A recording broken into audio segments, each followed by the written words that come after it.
I don't remember the last sunrise I saw. Maybe there never was one on this cursed world. The sky here bleeds in colors no human tongue can name, and the air itself feels alive, whispering, shifting, watching. We were the 132nd Cadian, proud, disciplined, faithful. Now I can't even hear the Emperor's name in my thoughts without something inside me twisting in pain. They said this world was lost to the warp long ago, but no one told us what lost truly meant. No one said the ground would breathe, that the shadows would know our names, or that hunger could make a man kneel before things that were never gods. I used to think death was the worst fate a guardsman could face. I was wrong. Out here, death is mercy, and mercy is a myth. They'll never find us. Not the commissars, not the Munitorum, not even the Emperor himself. We are already forgotten, and the warp has already begun to remember us in its own way. If you want to know what happens to men like me, to those who vanish beyond the light of the Astronomicon and fall into the hungry dark, stay with me until the end. Like, share, and subscribe, so this story reaches the last bastion of humanity that still dares to listen. Maybe our voices will echo long enough to warn another soul before it's too late. When the dropship broke through the cloud line, I saw the planet for the first time, a sphere of bruised red and sickly grey, like a corpse that had been left too long beneath an alien sun. Our pilot called it Designate V917, but on the troop deck we had already given it another name, the Hollow World. None of us could say why. It just felt right. The Auspex readings were unstable, static, hissing through the Vox with every breath we took. I remember glancing at Sergeant Halvik across the bay. He was tracing the Imperial Aquila on his breastplate with two gloved fingers, as if he already knew we would need more than faith to walk this soil. When the landing struts sank into the ground, the sound was wrong. Not the heavy metallic clang of metal against rock, but something softer, wet. The mud clung to our boots like flesh. We moved in formation, laser guns raised, scanning for any sign of habitation. The air was too warm, heavy with the taste of copper and ozone. And then the smell came. Emperor, forgive me, I can still taste it. Sweet and rancid all at once, like decaying fruit soaked in promethium. We were ordered to hold perimeter until dawn cycle, though there was no dawn here. Only the faint shimmer of red light leaking from a cloud layer that looked more like muscle than vapor. We set up camp near the ruins of what must have once been a manufactorum. Twisted rebar jutted from the ground like broken ribs, and the walls were carved with strange grooves. Not marks of decay, but deliberate shapes, circular, spiraling inward, as though something immense had brushed against the stone. Private Leren joked that maybe this was an old Mechanicus experiment gone wrong. No one laughed. Even the Vox operator, Corporal Dren, couldn't find a signal back to orbit. The static wasn't random. It pulsed almost in rhythm with our own heartbeats. By the second watch, the world began to hum. It started low, a vibration in the soles of our boots, a tremor that ran through the earth and into our bones. At first, we thought it was seismic instability, until we realized it stopped whenever we stood still. The hum wasn't from beneath us. It was responding to us. I remember whispering a prayer under my breath, but the words came out wrong, jumbled as if the syllables didn't want to form. Halvik caught my eye and shook his head. "Keep it together, trooper," he said. But I saw it in his face, too, the unease that even a veteran couldn't hide. That night we took shifts on guard duty. The red haze thickened, and visibility fell to a few meters. I was posted near the perimeter beacon when I heard it, a faint whisper, like air escaping a broken rebreather. It said my name. Not in the wind, not in my mind, it spoke it. I turned, lasergun ready, scanning through the haze. Nothing. Only the silhouette of the ruins and the faint flicker of our firelight reflecting on the pooled water. Then it came again, closer this time, like someone crouched behind me. I spun, finger on trigger, but all I saw was movement in the ground, on a subtle ripple, as if something beneath the surface had exhaled. When dawn cycle came, 3 guardsmen were missing. No struggle, no tracks, just their bedrolls left open, steam rising from where their bodies had been, as if they'd evaporated into the air. Dren tried to contact command again, but the Vox emitted nothing but a steady heartbeat-like thump. Halvik ordered us to search the ruins in teams of 2, so I went with Leren. We didn't speak. There was a pressure in the air, a heaviness that made breathing feel like swallowing molten metal. Every step echoed. Then we saw it, a pattern carved deep into the stone floor, spiraling outward like a labyrinth. In the center was a symbol none of us recognized, etched in something darker than rust. Lerin knelt to touch it. The moment his fingers brushed the surface, the Vox crackled to life with a scream. Not mechanical static, a human scream distorted, echoing through our comms. Then it stopped. When I looked back down, Lerin was staring blankly, hand trembling. "It's warm," he said. "It's still warm." We reported to Halvik, who dismissed it as atmospheric interference and ordered us to seal the area. But that night, as we tried to sleep, the hum returned, louder, deeper, almost like chanting. And beneath it, for the first time, we heard words forming in the noise. The same phrase over and over, in a language that wasn't Low Gothic, but carried a rhythm that felt familiar, like a corrupted prayer. I pressed my palms against my ears, but it didn't stop. The sound wasn't coming from outside. It was inside my skull, rattling my thoughts, twisting them until even the Emperor's name felt foreign. I remember grabbing my dog tags, holding them so tight the metal cut into my skin, whispering his name through my teeth. "Emperor, protect me. Emperor, protect me." But all I could hear in reply was laughter that wasn't laughter at all, and that's when I realized the truth none of us wanted to face. This world was not dead. It was listening. The next morning, Halvik ordered a perimeter sweep. The fog had thinned, but not enough to show the sky. Only that pulsing red gloom that never brightened, never dimmed. It was like being trapped inside a dying heartbeat. We fanned out in squads of 5, every footstep sinking into the yielding soil. My boots made no sound. The ground seemed to swallow it. Every movement was muffled, as though the planet wanted silence. We found what was left of Trooper Mahn near the ridge. At least we think it was Mahn. His armor was there, intact, but the body inside was wrong. It had collapsed inward like his bones had melted. His flesh fused to the ceramite. His lasgun lay beside him, bent at an angle impossible for human hands. Lerin began to retch through his respirator. I just stared. The faceplate had caved inward, and where the mouth should have been, there was only a smear of blackened residue. Halvik ordered the remains burned immediately. But when we lit the promethium, the fire didn't burn orange, it burned violet. It gave off no heat. We all stepped back as it consumed what was left, but even after the flames died, the armor was untouched. No one said a word on the march back. The hum had stopped completely. That silence was worse. It was like holding your breath without realizing it, waiting for something to move, something to return. When we reached camp, Dren reported new interference on the Vox.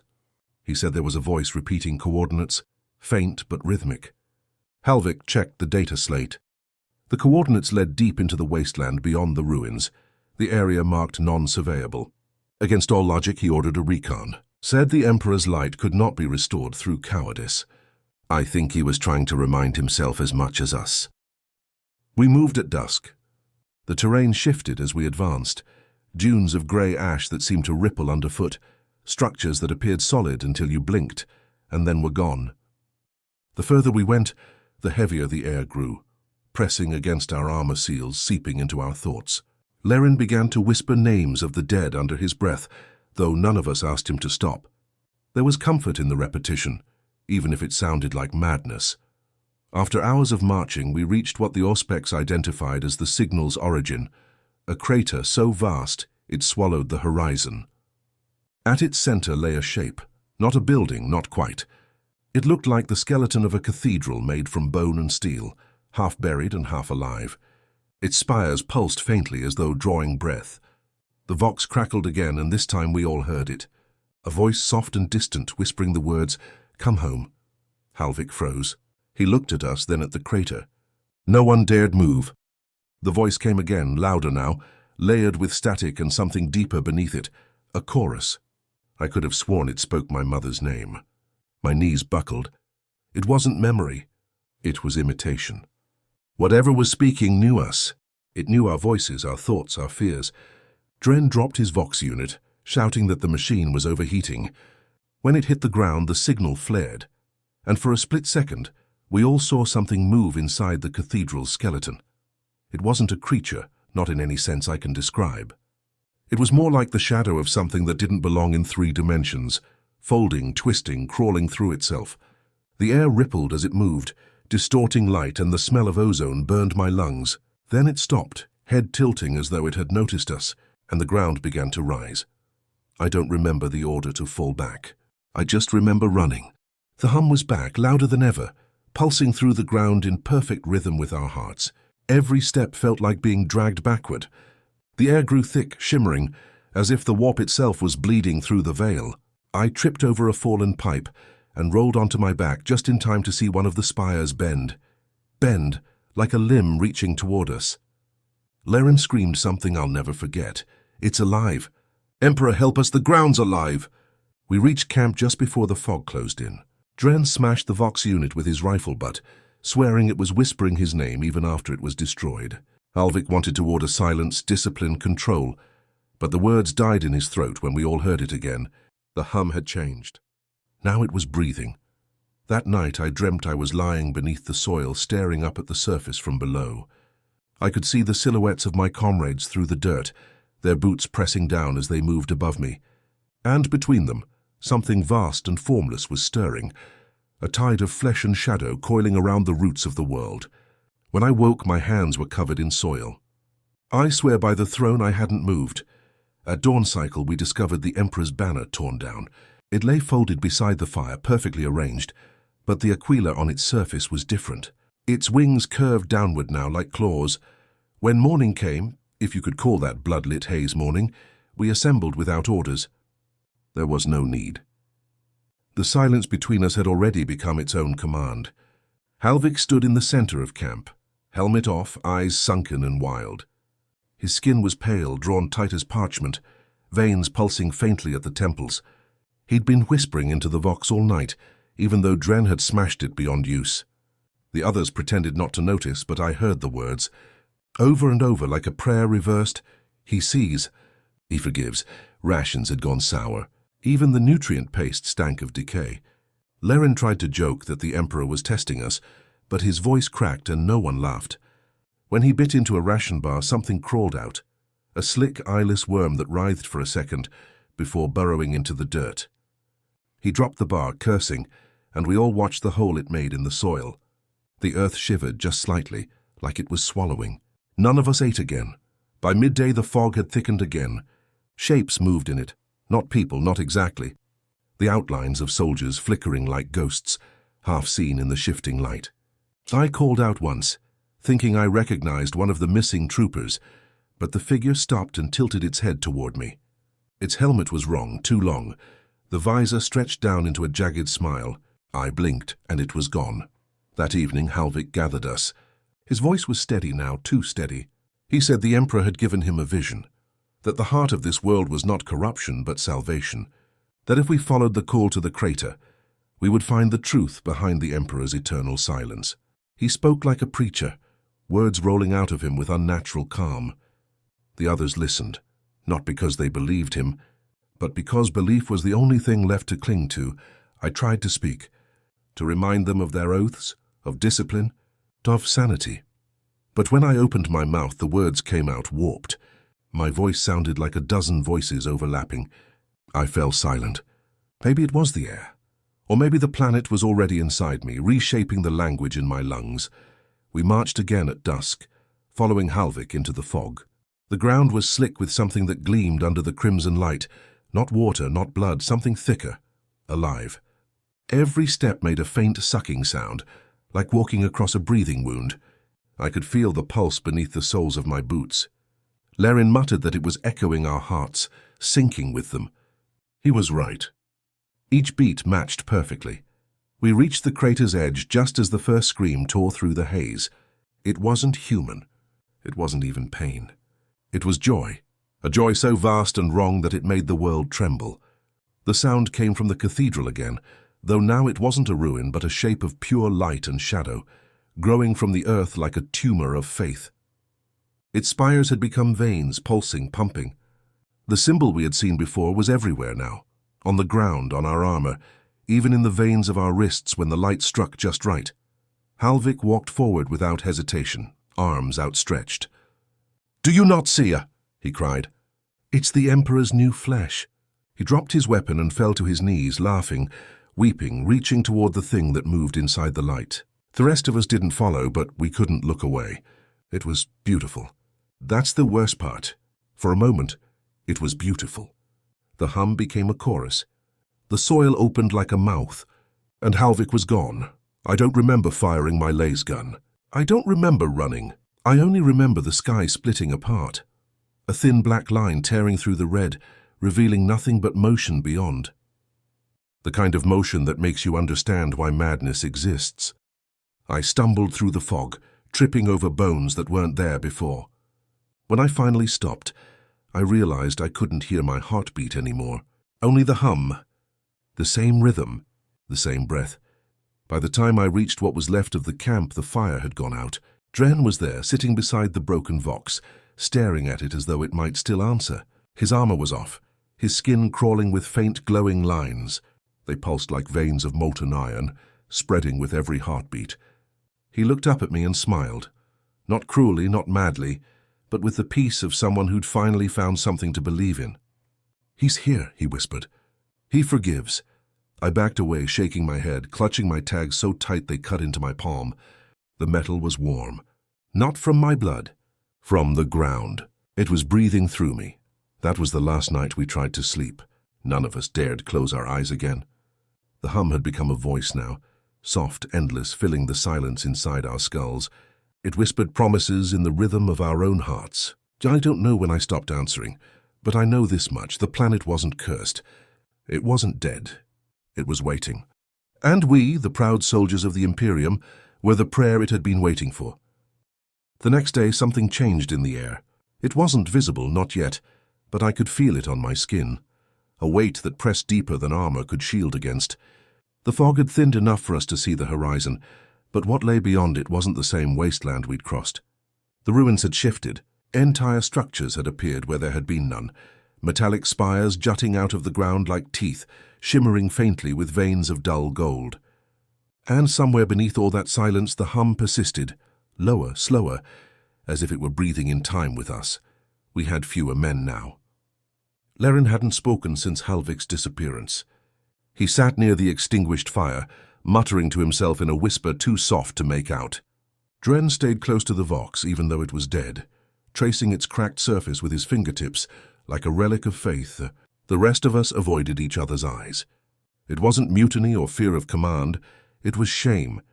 We had failed to hold the line, not against an enemy we could fight, but against something we could not name. That night I gathered what remained of our squad. We set up what passes for a service among Guardsmen, a low chant to the Emperor, half prayer, half confession.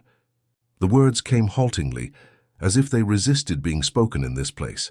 When I spoke the Emperor's name aloud, the wind died completely. Every flame flickered out. I could hear the blood in my ears, and beneath it something whispering back. Not in defiance, in reply Leren began to shake. He said someone was behind him, that he could feel breath on his neck. We saw nothing. Then the Vox crackled, though Dren swore it was still off. A voice poured through the static, soft and melodic, reciting fragments of our prayer. The same words we had just spoken, but twisted. "The Emperor protects," it said. But who protects him? Dren lunged to disconnect the power source, but the Vox kept speaking. It began naming us, each of us one by one, in a tone that wasn't mocking but mournful, like a litany of the dead. The last name it spoke was mine. The sound of it froze me. It didn't sound like the name I'd always known. It sounded older, heavier. When the Vox finally went silent, none of us moved. We sat there for hours, waiting for the dawn that never came. The fog pulsed gently, like lungs filling and emptying. And in that rhythm I began to realize something terrible. Our faith was being rewritten. Not torn away, just reshaped. Over the next few days the prayers themselves began to change. Not deliberately, not consciously. The words slipped just a little, in the way a soldier's tongue grows clumsy after too many sleepless nights. Emperor of mankind, guide us, became He who was, guide us. The throne eternal became the throne that breathes. No one corrected it. It was easier that way, easier to keep talking, to keep pretending we still believed in the same thing. By the fourth night, Leren was gone. His bedroll was empty, his armor still in place. Only his tags remained, twisted, the metal soft and pliant like wax. Dren said we should burn them, that it was the only way to stop whatever was happening. But when he threw them into the fire, the flames died again. The tags didn't melt. They pulsed. After that, we stopped praying altogether.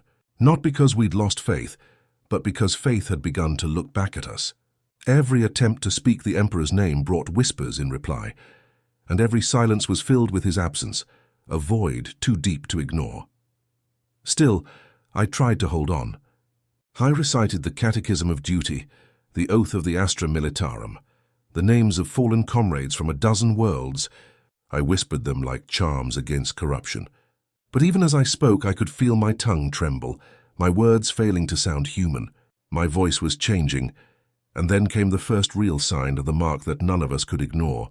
Dren woke us in the middle of the night, shouting, tearing at his uniform. His chest was glowing beneath his flak armor, faint lines of light tracing across his skin in the shape of an aquila. For a moment I felt hope, a miracle, I thought, a blessing from the throne itself. But when he tore his armor off, we saw the truth. The aquila wasn't glowing, it was moving. Its wings flexed and curled, feathers shifting beneath his flesh like living veins. He screamed until his throat gave out, and the pattern began to spread, up his neck, across his jaw, over his eyes. When it reached his temples, he stopped struggling. His breathing slowed, his gaze went distant. Then he smiled. "He forgives," he whispered, the same words Halvik had spoken. And when he looked at me, his eyes reflected light that wasn't there, golden, bright and utterly hollow. We buried what was left of him the next morning. The soil closed over him like a mouth. By then I'd stopped feeling disgust. I'd stopped feeling much of anything. The planet had taken that too. All that remained was a slow, steady conviction that something here was testing us, reshaping us. That maybe this was the Emperor's will after all, and we were simply too human to understand it. That's how the corruption begins. Not in the flesh, but in the prayer. We moved at dawn, or what passed for dawn, on this cursed world. The light that filtered through the clouds was no longer sunlight. It was thin, pale and bruised, as if the sky itself were bleeding from within. Each step felt heavier, as though the ground resisted us. The fog no longer followed, it led. There were 5 of us now. 5 names that didn't sound right anymore when I tried to recall them. The Vox had gone silent again, but I could still feel its hum in my skull, a low vibration like a heartbeat that wasn't mine. That day, we came across a ruined shrine, half buried in the dust. The statues had once been Imperial. I could see the remnants of the aquila carved into the stone, but they'd been changed. The wings were bent inward, curling like talons. The Emperor's face was eroded smooth, replaced by a void of black stone that drank the light. Around the base were offerings, candles melted into fleshy stalks, bones shaped into crowns, and scraps of parchment with prayers written in blood. Dren would have destroyed it once. He would have called down the Emperor's wrath with his laser raised high. But Dren was gone, and the rest of us? We just stood there staring. There was something about the symmetry of it, something holy. I don't remember kneeling. I don't remember speaking. But my mouth moved on its own. The words spilled out like water, old syllables that tasted of ash and iron. The others joined in. Not in fear, in relief. The sound of it filled the air, soft and reverent, like the murmurs of an ancient congregation rediscovering its God. When it ended, my hands were bleeding. My nails had torn into my palms without me noticing. I felt lightheaded, euphoric even. For the first time in weeks, I didn't feel lost. The shrine had seen us, but then came the smell, copper and rot. The candles had reignited themselves, their flames burning green. The melted wax dripped upward, crawling back toward the wicks like worms returning to the womb. That's when I realized the shrine wasn't stone at all. It was bone, petrified, smoothed, and sculpted into divinity. Human bone. Something deep within me whispered, every saint was once a sinner. Every god was once a man. We left that place in silence, but the prayer stayed with us. I found myself mouthing it in my sleep, tracing the lines of the chant into the dirt with my fingers when I thought no one was watching. I wasn't the only one. The others began to hum it too, a melody that had no beginning or end. 2 nights later, I woke to find Mavic sitting upright, his eyes open, unblinking. He was whispering into the darkness. I thought he was praying again, but when I leaned closer, I realized he was listening. Listening to something that was speaking through him. His lips moved with words I couldn't understand, wet and rhythmic, but his eyes were terrified. He wasn't part of the prayer anymore. He was trapped inside it. We tried to wake him, to pull him out of whatever trance had taken him, but when we touched him, his skin flaked away like ash. Beneath it was not muscle or bone, it was scripture. Fine lines carved into his flesh, letters that glowed faintly beneath the surface. They pulsed with each heartbeat, rearranging themselves slowly, forming phrases I could almost read. Faith is flesh. Flesh is truth. Truth is decay. We burned what was left of him before the corruption could spread, though I'm not sure if that mattered anymore. The smoke rose high, carrying the scent of burnt parchment. For a moment I thought I saw shapes forming in it. Wings, faces, 1,000 eyes staring down at us. But when I blinked, they were gone. After that, I stopped keeping count of how many of us remained. The names, the faces, they all blurred together. What mattered now wasn't who we were, but what we were becoming. At night I dreamed of a cathedral that pulsed like a living heart, its spires made of bone, its bells tolling without sound. Inside, rows of kneeling figures whispered prayers into the dark, their mouths stitched shut with golden thread. And on the altar stood something vast and radiant, both beautiful and foul, an image of the Emperor, but not as I remembered him. This one smiled. When I woke, I could still hear that smile in my skull. It said nothing, but I understood. Faith doesn't die. It mutates. We found the cathedral by accident, or perhaps it found us. By then, I no longer believed in coincidence. The land itself had been reshaped by something unseen, like the bones of the world had twisted to form a path. And at the end of that path, half swallowed by the storm, rose a silhouette of impossible size, a temple grown, not built. Its walls breathed. You could see it if you watched long enough, the slow, steady rhythm of expansion and contraction, as though some vast lung slumbered within. The spires bent inward like the ribs of a corpse collapsing on itself, and every gust of wind carried the sound of whispers, thousands of them murmuring in unison, too faint to understand but too loud to ignore. There were 3 of us left when we reached the gates. The others had wandered off one by one, following voices we couldn't hear. I sometimes thought I saw them in the mist, distant silhouettes kneeling, swaying, singing songs to the dirt. Perhaps they had already entered this place in another way, through dreams or madness. The gates were made of bone, not carved or assembled and grown. The texture was wrong, too organic, too smooth. When I touched it, it felt warm, pulsing faintly beneath my hand like the skin of something alive. The bone flexed at our touch and parted, folding inward. It didn't open. It invited. Inside, the air was thick with the scent of iron and incense. The light came from nowhere and everywhere, seeping through the walls as though the structure itself was luminous. Veins of faint bioluminescence ran across the floor, illuminating shapes that had once been pews and altars. They were now twisted into forms that resembled both machinery and anatomy, pipes that resembled veins, gears that pulsed like muscle tissue, and there were faces, thousands of them, stretched across the walls like frescoes. They weren't carved, they were grown into the architecture, their eyes sealed shut, their mouths open in silent song. I could feel the vibration of their voices in my bones. Each note vibrated through the marrow, resonating with something inside me that wasn't entirely human anymore. We didn't speak. There was nothing left to say. I remember stepping forward, drawn to the central altar. It was vast, glistening with a sheen of oil and blood. At its heart stood a pulsing sphere of light, faintly green, swirling, almost hypnotic. Around it the ground was littered with remnants of the guard, helmets, laser guns, torn banners, all half consumed by the floor, as though the cathedral had digested them. That was when I saw him. A figure knelt before the altar, draped in tattered robes that might once have been an officer's coat. His insignia was unrecognizable now, fused with flesh. The skin along his neck had hardened into pale chitin, and faint lines of script glowed beneath it. He turned as I approached, and I saw what was left of his face, a human expression preserved in something that no longer belonged to the species. His eyes were pits of faint light. "You came," he said softly. His voice was like static through a vox speaker, breaking and reforming between syllables. "I prayed you would."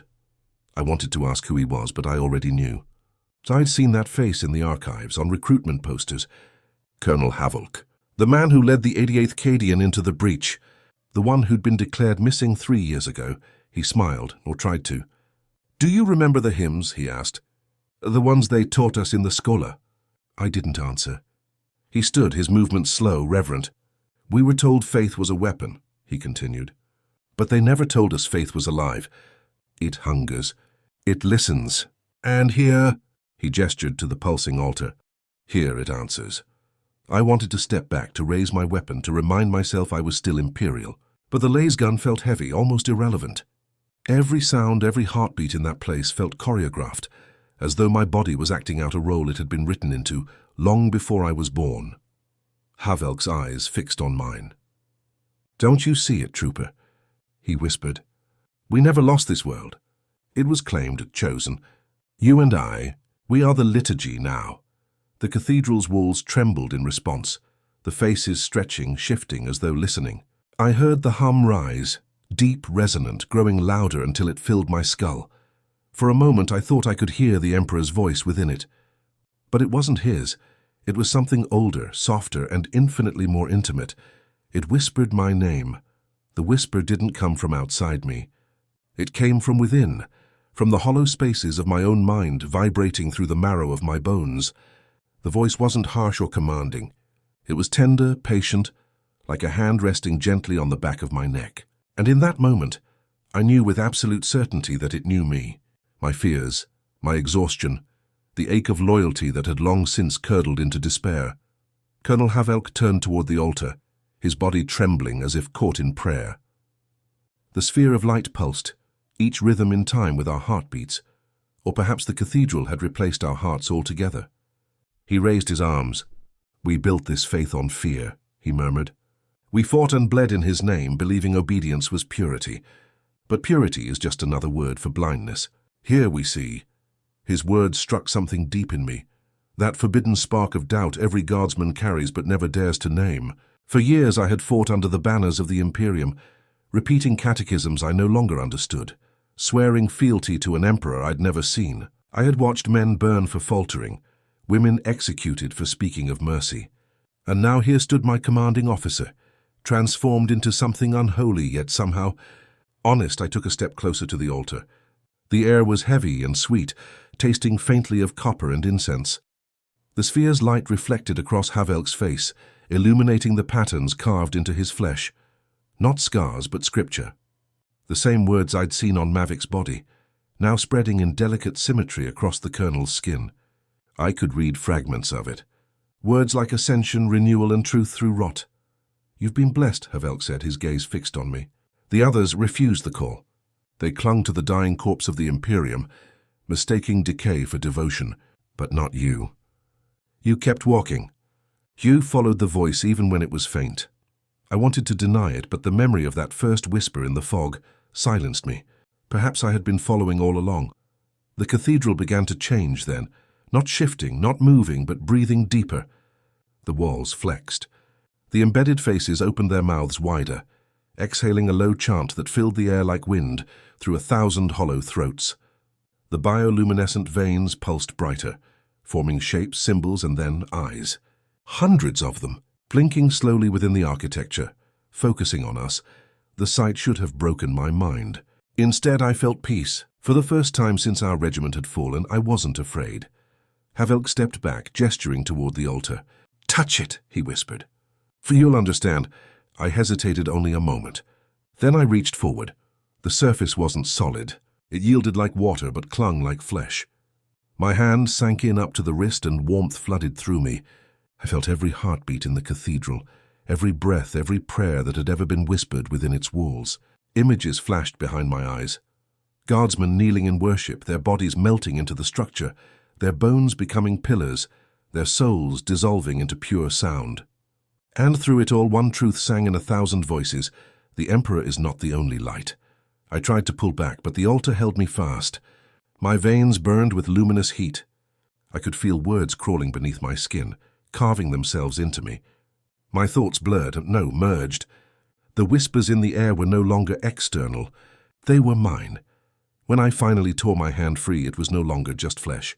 The skin shimmered faintly, covered in faint lines of living script that glowed like embers. My pulse thrummed with something alien yet familiar. Devotion, yes, but no longer to the Imperium. Havelk smiled, truly smiled this time. "You see," he said, "faith is not chains. Faith is metamorphosis." Behind him the sphere expanded, the light darkening into a deep iridescent green. It pulsed once, and the floor trembled. I saw movement in the shadows beyond the altar, silhouettes emerging from the mist, shapes vaguely human but too fluid, too shifting. Faces I half recognized, and the missing Guardsmen. They knelt before the light, their mouths open, their skin marked by glowing script. Their voices joined in the chant that rose like a tide. Faith is flesh.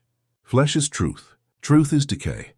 And when I listened, I realized they weren't begging for salvation. They were thanking it. The realization broke something inside me. I stumbled back, gasping, my vision swimming. The cathedral's hum grew louder, the rhythm quickening like a heartbeat on the verge of climax. Havelk's voice rose above the chorus, a command, a prayer, a summons. "Do not fear what you are becoming," he shouted over the sound. "Fear only what you refuse to become." The light consumed everything. The walls liquefied into shadow and bone. And in the center of it all, the altar opened like a wound. I saw eternity inside it. Not the Emperor's golden promise, but a living, breathing cosmos of rot and renewal. A god made of hunger. Whispering in the language of cells and blood, it saw me. It welcomed me. And I understood then that the Imperium's greatest lie was not that the Emperor was divine, but that he was alone. I awoke beneath the altar.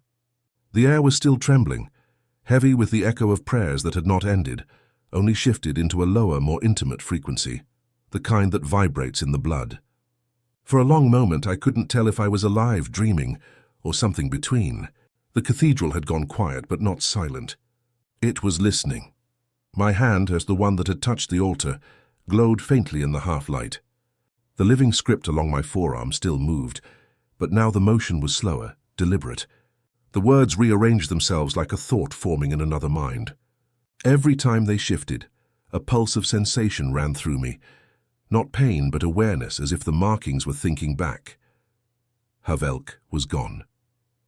The others, the kneeling shapes, the choir of the transformed, had dissolved into the walls. Only faint silhouettes remained, pressed into the bone like echoes fossilized mid-prayer. I was alone, or as alone as one could be in a place that breathed. The first sound I heard was a whisper. It came from somewhere inside me, soft and wet, a voice curling beneath the edge of thought. It didn't speak words at first, only a rhythm. My heartbeat answered. Then language began to bloom between the pulses. "You walked so far to find silence, and found a song instead." I pressed my hands to my head. The words weren't heard, they were felt. Each syllable rippled across my nerves, reshaping the boundaries of where I ended and the world began. "Who are you?" I rasped. My voice came out strange, double-layered, like two versions of me speaking at once. "You called to me long ago, in the cold of the trench. You begged for mercy. You asked that your death mean something. I am that meaning." The realization came slowly, horribly. This was no hallucination. The cathedral's god, the thing the colonel had worshipped, had taken root within me. The corruption wasn't external. It was communion. I staggered to my feet. The ground beneath me pulsed with every step. My boots sank slightly into the surface, soft, yielding, and when I pulled away, the floor clung for a moment, leaving behind threads of glistening ichor. I reached a wall, bracing myself against it, and felt the texture give way beneath my palm. Beneath the thin membrane of bone and light, something shifted, something alive. Outside the cathedral, the storm had changed. The red haze was gone, replaced by a bruised twilight that never ended. Shadows moved across the horizon, vast and shapeless like the silhouettes of titans crawling just beyond perception. The landscape itself was mutating. Trees of sinew, rivers that pulsed with dark light. I could feel the world breathing in rhythm with me. The voice continued, steady now, threading through my thoughts with the precision of a surgeon. "You were taught to fear me, but I am not your enemy. I am the pulse beneath every creed, the warmth beneath decay. I am the breath your emperor abandoned." Its words carried a terrible calm, like the voice of a confessor who already knew your sins. I wanted to reject it, to call upon the Emperor's name. But the word Emperor felt brittle now, hollow in my mouth. I remembered the faces of my squad, the fear in Mavik's eyes, the reverence in Havelk's, the quiet acceptance in the ones who knelt. Maybe they had all heard the same voice. Maybe this was how it always began. Not with betrayal, but understanding. The whisper deepened, now rich with something that almost resembled affection. You have been faithful, soldier. Even when faith failed you, you carried devotion through rot and silence. Let me give you purpose again. My knees buckled. The weight of that offer pressed against me like gravity. A part of me wanted to run, to escape, to cling to the last shreds of humanity I still understood. But another part, the part that had prayed in secret for an end to the Emperor's indifference, wanted to listen. I closed my eyes. What? What purpose? I whispered. The answer came not as words but as a vision. I saw cities of flesh rising where manufactorums once stood, their spires humming with life instead of machinery. I saw guardsmen kneeling in prayer not before golden icons, but before living altars that pulsed with light. I saw the Imperium stripped of its rusted armor, reborn in blood and renewal. You were born to obey, the voice murmured. Now you will serve something that answers when you pray. The cathedral trembled. The faces on the walls began to move again, not moaning, not weeping, singing. The same hymn that had followed us since the fog. I found myself mouthing the words, unable to stop. Faith is flesh. Flesh is truth. Truth is decay. But this time when I spoke them, I understood. The words weren't a warning. They were a promise. The hymn rose around me, swelling like a tide. It was not sound anymore, but sensation. A vibration that moved through marrow and nerve, through memory and bone. It filled every hollow inside me where doubt had once lived. When I opened my eyes, the cathedral's walls were no longer walls at all. They had peeled back like the ribs of some immense beast, exposing a night sky that pulsed with faint green veins. The horizon bled into the ceiling, and the ceiling into the horizon until there was no inside or outside left. I stood at the center, trembling, and felt the markings on my arm burn brighter. They had spread now across my chest, curling up my neck like ivy. Each sigil was a pulse, each pulse a word. If I focused, I could almost hear them speak. Not in Gothic, but in the same language that had whispered to me since the fog. I caught my reflection in a pool of black liquid at my feet. My eyes were no longer just eyes.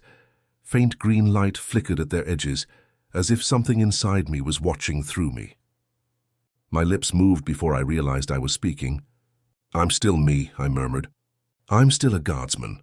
The voice in my blood laughed softly, not mockery but inevitability. You are more than you were. You are what they feared you would become, a believer who listens back. The world shifted again. Shapes emerged at the edges of my vision, the missing guardsmen, no longer entirely human, no longer entirely separate. Their bodies flowed like wax, yet held their forms. Script covered them like scars.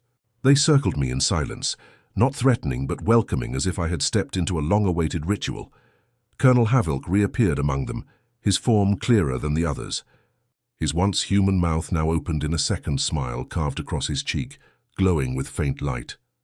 "Do you feel it?" he asked, his voice layered like two vox channels. "The war you fought was a shadow. This is what was always waiting beyond the veil. I wanted to recoil, to raise my laser gun and fire, but the weapon was gone. Or maybe it had never been there at all. All I held now was my hand, marked with living scripture, glowing faintly in the dim cathedral light. My pulse matched the hymn, and the hymn matched the pulse. I never wanted this, I whispered. Havelk tilted his head. Neither did I, but wanting was never part of the oath, was it? Only faith.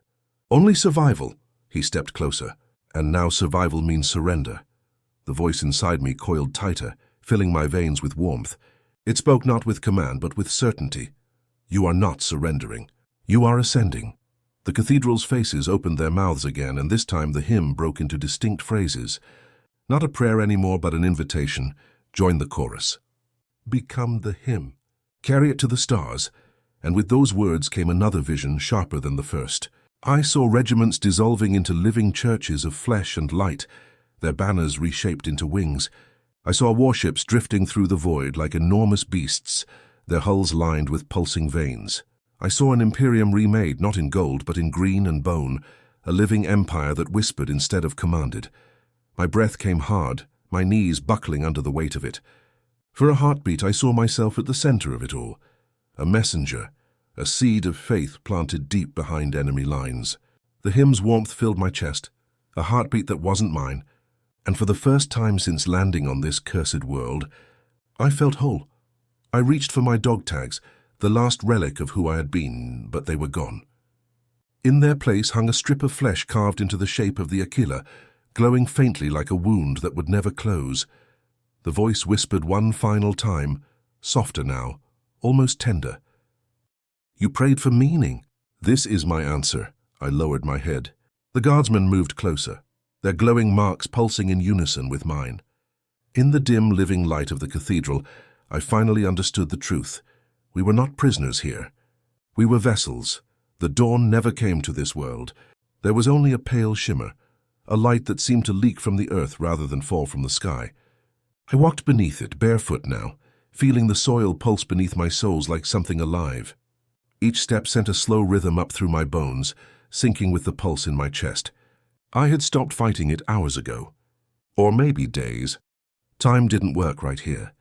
Behind me, the cathedral had folded in on itself, vanishing into mist and whispers. Ahead, the plain stretched endlessly, dotted with half-sunken ruins and the silhouettes of moving shapes, pilgrims like me. They moved in silence, their flesh marked with faint green script. I knew some of them. I had fought beside them once, their names now buried beneath the hymn that had replaced speech. There were no orders, no leaders, no banners. Only a direction, a pull toward the horizon where a spire of bone and rust rose into the low sky like a broken fang. The air around it trembled, warping light and sound. That was where the hymn was strongest. That was where the voice waited. I walked among the silent host. None spoke. None looked at one another. But when I glanced into their eyes, I saw the same flicker of green I felt burning in mine. Not madness, not devotion, but something beyond both. The peace of those who had stopped choosing. As we crossed the wastes, the earth began to change. The sand turned damp, then slick, until we were wading through mud that gleamed faintly in the unnatural light. It smelled of copper and incense. Beneath the surface, veins pulsed faintly, carrying liquid the color of old bronze. Once I would have been horrified. Now it only felt sacred. I remembered the words of the Imperial creed, once carved into the walls of every outpost. Faith is the light of mankind. Doubt is the shadow that consumes it. But here there was no shadow, only the living glow that came from within us. At one point I stumbled. My hand sank into the mud, and when I pulled it free, something came up with it. A human skull half melted, its eye sockets filled with tiny glowing worms. They wriggled for a moment, then sank back into the earth, leaving trails of light. I felt no fear. Only a faint recognition, as if I had seen this image before, long ago, in a dream whispered through static. The spire grew taller with every step. Its surface shimmered with moisture, and I could see faces trapped within, not carved but absorbed, their expressions frozen in prayer or agony. I realized they were not stone at all, but pilgrims who had reached the end of their journey. The hymn inside me grew louder, not from without, but within. It filled my throat, begging for release. So I tried to resist, to hold on to silence a little longer, but the words clawed their way out. Blessed be the decay that brings new birth. Blessed be the silence that ends the scream. The others around me stopped, turning their heads slowly toward me. Their eyes glowed brighter, and I understood. I had spoken the words of arrival. The ground split open. A low, wet sound rolled across the plain as a vast crack opened beneath the spire. From it poured a thick green mist, heavy and warm, carrying the scent of rot and myrrh. The pilgrims dropped to their knees as one. I followed. My hands sank into the living soil, and the mud rose around me like a tide. Then came the voice, not in my head this time, but everywhere, rolling through the air like thunder through flesh. You have carried the hymn, child of the Imperium. You have brought it through fire, through war, through denial, and now you will sing it for the stars to hear. The sky trembled. Lightning crawled across it in the shape of veins, and through those veins flowed green fire. Something enormous began to rise behind the spire. Not a being, but a shape too vast for the mind to hold. The clouds bent around it, the horizon curving inward as though the world itself bowed. The pilgrims screamed, not in fear but ecstasy, their bodies breaking open like flowers, releasing clouds of spores and light. I fell forward, my face pressed to the ground. My heart beat faster, harder, until I thought it would burst, but it didn't. Instead, it split open and the light poured out. I could feel it reaching outward, joining the others, linking us all in one shared pulse. The voice spoke again, closer now, inside and outside at once. You are no longer one. You are the choir, the song, the pilgrimage itself, and I understood this was not death. This was deliverance. The spire loomed above me now, so close I could see the glistening threads that held it together, sinews of faith, flesh, and something older than either. They vibrated softly, like the strings of a colossal instrument. Every step I took toward it was not my own, but the echo of 1,000,000 feet before me, a path worn into the marrow of the world. The hymn had changed. It no longer whispered but roared, a tide of sound rolling up through my chest and out into the dark sky. I felt it wrap around my mind like a cloak, warm and heavy, pressing my thoughts into a single shape.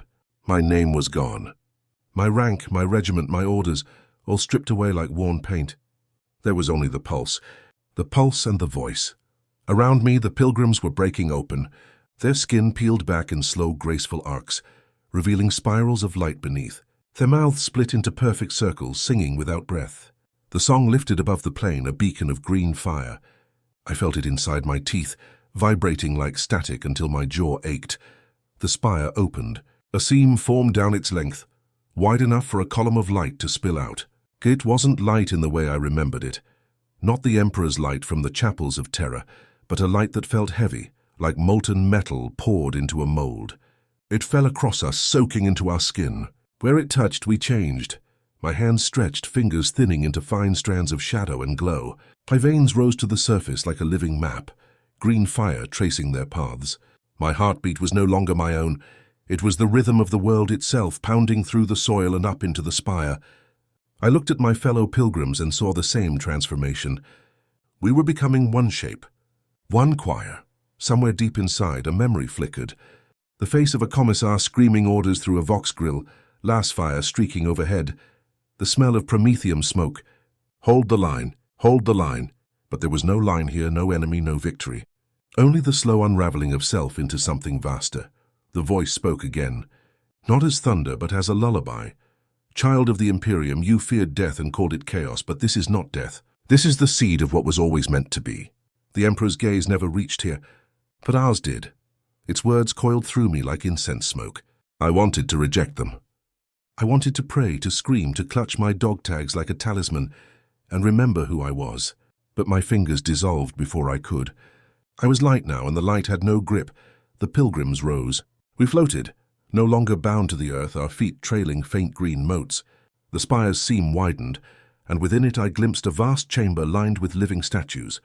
Guardsmen, Skitari, even the remnants of Adepta Sororitas, is all frozen mid-prayer. Their bodies fused into the walls. Their eyes glowed faintly, and I knew they still sang. The hymn surged. My voice joined theirs without hesitation. It was a sound I did not know I could make, a note so low it rattled the bones of the world.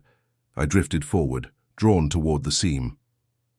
The closer I came, the more the world bent, its horizon curling inward like a scroll. Behind me, the plain had vanished into mist. Ahead, only the chamber remained, its walls breathing slowly like the lungs of a sleeping giant. I crossed the threshold. Inside, there was no floor, only a slow fall through green-lit air. Shapes floated with me. Hands, eyes, pieces of armor, fragments of hymnal texts, all swirling into a spiral.